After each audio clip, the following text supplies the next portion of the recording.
Halo, selamat siang semuanya.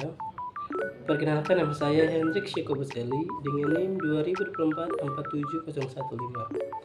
Di sini saya akan membahas materi tentang perilaku biaya.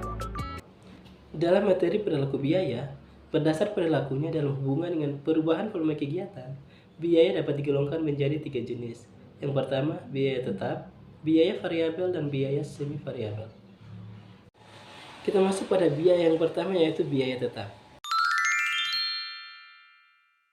Biaya tetap adalah jumlah biaya yang totalnya tetap dalam kisaran perubahan volume kegiatan tertentu. Biaya tetap atau biaya kapasitas juga merupakan biaya untuk mempertahankan kemampuan beroperasinya perusahaan pada tingkat kapasitas tertentu. Dalam biaya tetap, terdapat dua jenis bagian biaya. Yang pertama, committed fixed asset, yang sebagian besar berupa biaya tetap yang timbul dari kepemilikan pabrik, equipment, dan organisasi pokok. Contoh dari biaya committed fixed cost adalah biaya depresiasi, pajak bumi dan bangunan, asuransi, sewa, dan gaji karyawan utama. Yang kedua adalah discretionary fixed cost, yang merupakan biaya yang timbul dari keputusan penyediaan anggaran secara berkala yang secara langsung mencerminkan kebijakan manajemen puncak mengenai jurnal maksimum biaya yang dijanjikan untuk dikeluarkan dan yang tidak dapat menggambarkan hubungan yang optimum antara masukan dengan keluaran.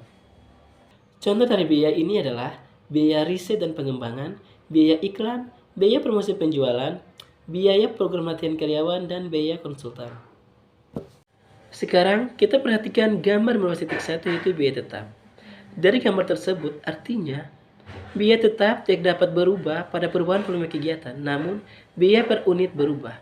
Sedangkan discretionary fixed cost tidak dapat dihubungkan dengan keluaran karena tidak ada hubungan antara masukan dengan keluaran atau adanya perbedaan waktu keluaran yang diperoleh dengan biaya yang dikorbankan untuk memperoleh keluaran. Kita masuk pada biaya berikut, yaitu biaya variabel. Biaya variabel adalah biaya yang jumlah totalnya berubah sebanding dengan perubahan volume kegiatan. Dalam biaya variabel, terdapat dua poin penting. Yang pertama, inherent variable cost adalah biaya yang memiliki hubungan fisik tertentu dengan ukuran kegiatan tertentu. Yang kedua, discretionary variable cost, yang merupakan biaya yang masukan dan keluarannya memiliki hubungan erat, namun tidak nyata. Perhatikan gambar 15.2, yaitu perilaku biaya variabel. Pada grafik bagian kiri, biaya ditunjuk pada sumbu Y dan volume kegiatan dituju pada sumbu X. Sedangkan garis lurus menunjukkan hubungan linear antara biaya dan volume. Sedangkan grafik di sisi kanan, kenaikan anak tangga terjadi ketika semua kapasitas yang sudah ada tidak cukup. Kita masuk pada biaya yang terakhir, yaitu biaya semi variabel. Biaya semi variabel adalah biaya yang memiliki unsur tetap dan variabel di dalamnya. Unsur variabel merupakan bagian dari biaya semi variabel yang dipengaruhi oleh volume kegiatan. Sekarang kita perhatikan gambar 15.3, yaitu biaya semi variabel. Dari grafik tersebut, posisi pada sumbu Y, yaitu biaya, menunjukkan besarnya pengeluaran, sedangkan sumbu X pada volume kegiatan menunjukkan tingkatnya aktivitas. Sedangkan garis lurus, yaitu semi variabel, menunjukkan total biaya antara biaya tetap dan biaya variabel. Sekarang kita masuk pada materi berikut dalam perilaku biaya, yaitu penentuan pola perilaku biaya. Yang pertama, metode penaksiran fungsi linear. Ada dua pendekatan dalam memperkirakan fungsi biaya. Yang pertama, pendekatan historis, dan yang kedua, pendekatan analitis. Di dalam pendekatan historis, fungsi biaya ditentukan dengan cara menganalisis perilaku biaya di masa yang lalu, hubungannya dengan perubahan volume kegiatan dalam masa yang sama. Sedangkan di dalam pendekatan analitis, diadakan kerjasama di antara orang-orang teknik dan staf penyusun anggaran untuk mengadakan penyelidikan terhadap tiap-tiap fungsi atau pekerjaan, guna menentukan pentingnya fungsi tersebut, metode pelaksanaan, dan pekerjaan. Bagian yang kedua yaitu metode titik tertinggi dan terendah. Untuk memperkirakan fungsi biaya ini, dalam metode ini, suatu biaya pada tingkat kegiatan yang paling tinggi dibandingkan dengan biaya tersebut pada tingkat kegiatan terendah di masa yang lalu. Selisih biaya yang dihitung merupakan unsur biaya variabel dalam biaya tersebut. Kita masuk pada contoh yang pertama, yaitu data kegiatan dan biaya reparasi dan pemeliharaan PT Eleona dari tahun 20X1 disajikan dalam gambar 15.4. Perhatikan gambar 15.4. Dalam gambar 15.4 menunjukkan data kegiatan dan biaya reparasi tahun 20X1. Dari data tersebut, dapat diketahui bahwa kegiatan dalam bulan Maret 20X1 merupakan tingkat kegiatan terendah, sedangkan kegiatan dalam bulan Agustus 20X1 merupakan tingkat kegiatan tertinggi. Jumlah jam mesin dan biaya reparasi dan pemeliharaan mesin, dua tingkat kegiatan tersebut dibandingkan dan dihitung selisihnya serta disajikan dalam gambar 15.5. Perhatikan gambar 15.5, menunjukkan data biaya reparasi dan pemeliharaan pada tingkat kegiatan tertinggi dan terendah. Jumlah jam mesin, titik tertinggi 8.000, titik terendah 4.000, selisih 4.000. Sedangkan biaya reparasi dan pemeliharaan, titik tertinggi Rp1.000.000, titik terendah Rp600.000, selisih Rp400. Unsur biaya variabel dalam biaya reparasi dan pemeliharaan dihitung sebagai berikut. Biaya variabel sama dengan Rp400.000 dibagi dengan 4.000 sama dengan Rp100.000 per jam mesin. Perhitungan unsur biaya tetap dalam biaya reparasi dan pemeliharaan mesin disajikan dalam gambar 15.6. Perhatikan gambar 15.6, yaitu data perhitungan unsur biaya tetap. Biaya reparasi dan pemeliharaan mesin yang terjadi sebesar Rp1.000.000 pada posisi kegiatan titik tertinggi, sedangkan Rp600.000 pada kegiatan titik terendah. Kemudian, biaya reparasi dan pemeliharaan mesin, yaitu Rp100 dikali dengan 8.000, hasilnya Rp800 pada posisi kegiatan tertinggi. Sedangkan 100 dikali 4.000, hasilnya Rp400.000 pada posisi kegiatan terendah. Data ini diambil dari data sebelumnya pada gambar 15.5. Maka, biaya reparasi dan pemeliharaan tetap, yaitu Rp200.000 pada titik kegiatan tertinggi, didapat dari 1 juta dikurangi 800.000, hasilnya Rp200.000. Sedangkan Rp200.000 pada titik kegiatan terendah didapat dari 600 dikurangi 400, hasilnya Rp200.000. Pada bagian yang ketiga, yaitu metode biaya berjaga. Metode ini mencoba menghitung beberapa biaya yang harus tetap dikeluarkan andai kata perusahaan ditutup untuk sementara. Jadi, produknya sama dengan nol. Biaya ini disebut biaya berjaga, dan biaya berjaga ini merupakan bagian yang tetap. Perbedaan antara biaya yang dikeluarkan selama produksi berjalan dengan berjaga merupakan biaya variabel. Pada bagian yang keempat, yaitu metode kuadrat terkecil. Metode ini menganggap bahwa hubungan antara biaya dengan volume kegiatan berbentuk hubungan garis lurus dengan persamaan garis regresi, yaitu Y sama dengan A tambah BX, di mana Y merupakan variabel tidak bebas, yaitu variabel yang perubahannya ditentukan oleh perubahan pada variabel X yang merupakan variabel bebas. Sedangkan variabel Y merupakan biaya, sedangkan variabel X menunjukkan volume kegiatan. Dalam persamaan tersebut menunjukkan unsur biaya tetap dalam Y, sedangkan B menunjukkan unsur biaya variabel. Rumus perhitungan A dan B disebut adalah sebagai berikut. B sama dengan N sigma XY dikurangi sigma X sigma Y dibagi N sigma X kuadrat dikurangi sigma X kuadrat. Sedangkan A sama dengan sigma Y kurang B sigma X dibagi N. Kita masuk pada contoh yang kedua. Perhatikan gambar 15.7. Adalah data analisis regresi biaya, reparasi, dan pemeliharaan.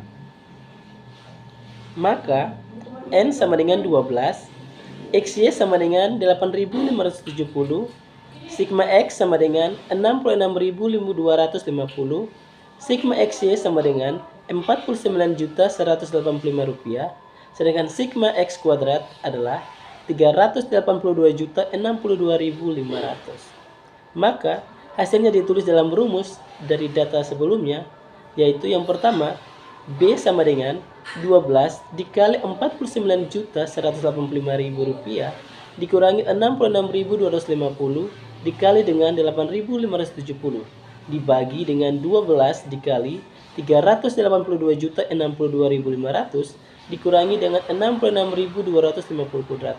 Maka hasilnya 0,115. Kemudian yang kedua yaitu A sama dengan 8.570 dikurangi dengan 0,115 kali 66.250 dibagi 12 hasilnya 79,27. Jadi, biaya reparasi dan pemeliharaan mesin tersebut terdiri dari biaya variabel sama dengan 115 per jam mesin, yaitu dikali 0,115 dikali 1000, sedangkan biaya tetap sama dengan 79.270 per bulan. Atau fungsi linear tersebut adalah Y sama dengan 79.270 tambah 115X. Kita masuk pada materi yang berikut, yaitu Standard Error of Estimate. Standard Error of Estimate dihitung dengan menggunakan rumus sebagai berikut. Akar dari sigma kali Y kurang Y kuadrat per N kurang 2. Berdasarkan data dalam contoh yang pertama, perhitungan Standard Error of Estimate disajikan dalam gambar 15.8. Perhatikan gambar 15.8, yaitu data perhitungan Standard Error of Estimate. Maka, diketahui bahwa N sama dengan 12, sigma Y sama dengan 8.570, sigma X sama dengan 66.250, Y tidak ada, Y kurang Y prima tidak ada, sedangkan sigma dari Y kurang Y bar kuadrat adalah 10.127. Maka standar error of estimate-nya sama dengan akar dari 10.127 dibagi buka kurung 12 kurang 2 sama dengan 31,82. Dibawakan dalam jumlah rupiah sama dengan 31.820.000. Kemudian pada gambar 15.9 ini menunjukkan data tabel nilai T. Materi selanjutnya adalah Coefficient of Determination. Coefficient of Determination yang disingkat dengan R merupakan ukuran yang menunjukkan persentase perubahan variabel letak bebas yaitu Y yang disebabkan hubungan linear dengan variabel bebas yaitu X. Biaya tidak hanya berubah dalam hubungannya dengan volume kegiatan, namun masih ada faktor lain misalnya harga yang berpengaruh terhadap perilaku biaya. Coefficient of Determination dihitung dengan rumus sebagai berikut. R kuadrat sama dengan sigma Y kurang Y bar kuadrat dikurang sigma Y kurang Y kuadrat per sigma Y kurang Y bar kuadrat. Perhatikan gambar 15.10 adalah data perhitungan Coefficient of Determination.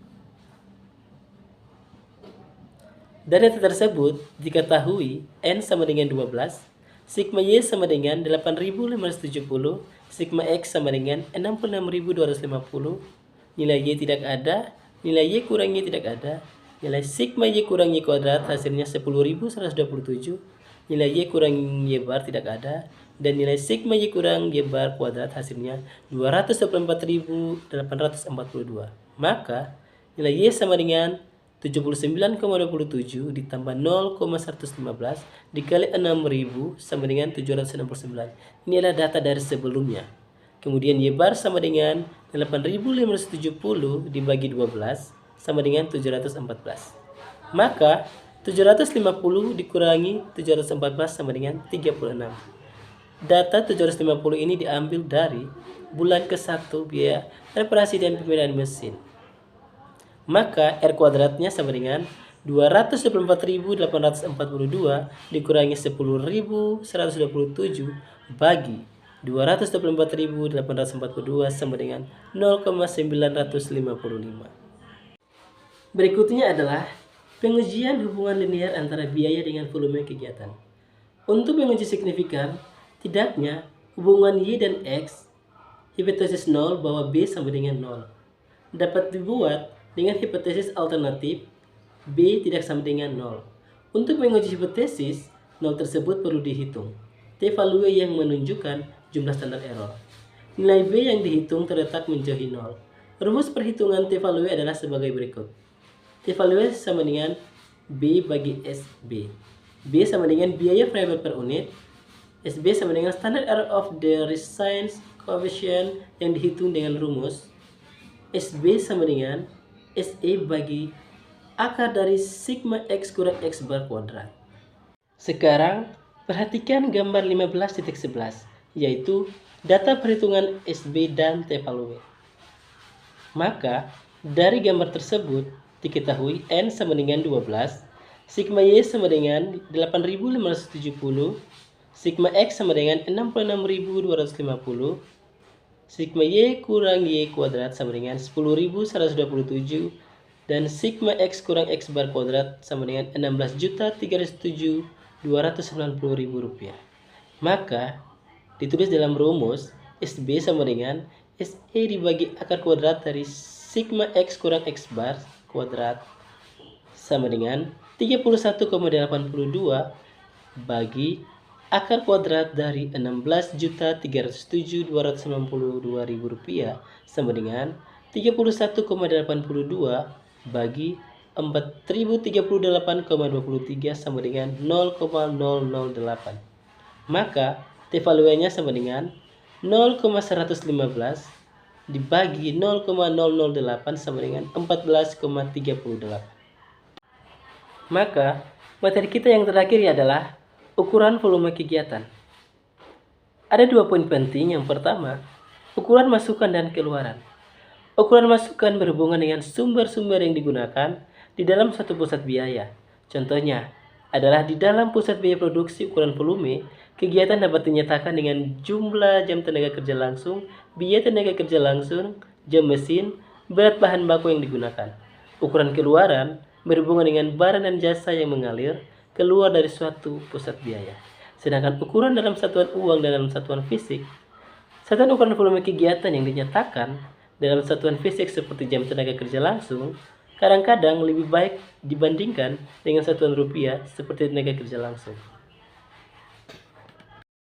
Dengan demikian dirangkumkan bahwa dalam jangka pendek tidak semua biaya berubah jika volume kegiatan mengalami perubahan. Oleh karena itu, untuk perencanaan laba jangka pendek, informasi perilaku biaya sangat bermanfaat bagi manajemen. Dengan memahami karakteristik berbagai tipe biaya tetap dan karakteristik berbagai tipe biaya variabel, manajemen akan dalam posisi yang baik dalam pengelolaan biaya.